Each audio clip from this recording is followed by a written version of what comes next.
এয়া অনামিকা এখেত অনামিকাৰ দেউতা অনামিকা কনষ্ট্ৰাকশ্যন কোম্পানীৰ অনাৰ বৰ্তমান মই এখেতৰ কোম্পানীতে জইন কৰিছোঁ ভাইটি তই চাকৰিও পালি আহক না ভিতৰলৈ আহক এই আউটডেটেড ঘৰত মই নোসোমাওঁ দেই ব'লা দিগন্ত তোমাৰ ঘৰটো দেখুৱাবলৈ আনিছিলা চালো নাও লেটছ গো ৰ'বা মাজনী আচল কথাটো দেখোন এওঁলোকক কোৱা হোৱাই নাই আচলতে মোৰ ছোৱালীৰ লগত দিগন্তৰ বিয়া হৈছে মানে বিয়াখন মই পাতি দিছো সৰুকৈ এটা পাৰ্টিও দিছো এতিয়াৰ পৰা দিগন্ত আমাৰ লগতে থাকিব মাই নিউ ফেমিলি ভাইটি ভিতৰতে আছ মা তই বল যি ক'ব লগা আছে পাপাৰ আগত কম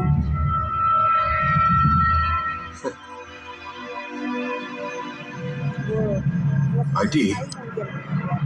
এই আউটডেটেড ঘৰৰ মানুহৰ খং উঠিলে ডেথ চাৰ্টিফিকেট বেক ডেটটো ইছ্যু নহয় গেলি পচি ডেথ বডিও আউটডেটেড হৈ যায় নতুন নতুন শহুৰ হৈছে তেওঁ ভালে কুশলে ৰখাটো তোৰ দায়িত্ব হাউ ডেয়াৰ ইউ পাপা কিমান বেয়াকে কয়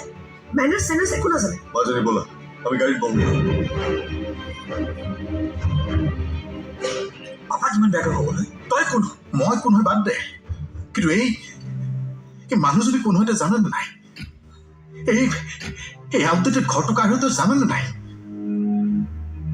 মনত আছেনে নাই এইবোৰ কথা নে নোটৰ বান্দিল বিলাসী গাড়ী বিল্ডিং ঘৰ এচি বতাহ চৌখিন ঘৈণীকক পাইছ পাহৰি গৈছ বিয়া পাতিল অথচ আমাক খবৰ এটা নিদিলি মোৰ কথা বাৰু বাদ দে ড্ৰাইভাৰ মানুহ আমাৰ দুখ বেচাৰ লাগিব নাপায় কিন্তু মাতটো তই এবাৰ এইবোৰ পেনপেনে কথা কৈ একো লাভ নাই এতিয়া মই বহুত ডাঙৰ মানুহ কোটি কোটি টকাৰ প্ৰপাৰ্টি মালিক মই তহঁতে মোক এতিয়া ঢুকি নাপাওঁ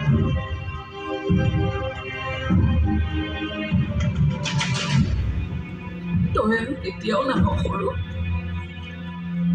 নাজানো আহিম বুলি কিন্তু ভবা নাই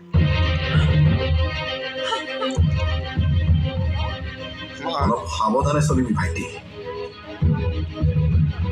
এই ডাঙৰ ডাঙৰ মানুহৰ ঘৰত এটা নিয়ম আছে ডিঙিত ৰছী লগাই গেটত কুকুৰ বান্ধি থৈ ভুকিবলৈ পাৰিলে ডিঙিটো বচাই ৰাখিবি নহ'লে গোটেই জীৱনটো গেটৰ আগত ভুকি থাকোঁতে যাব তোৰ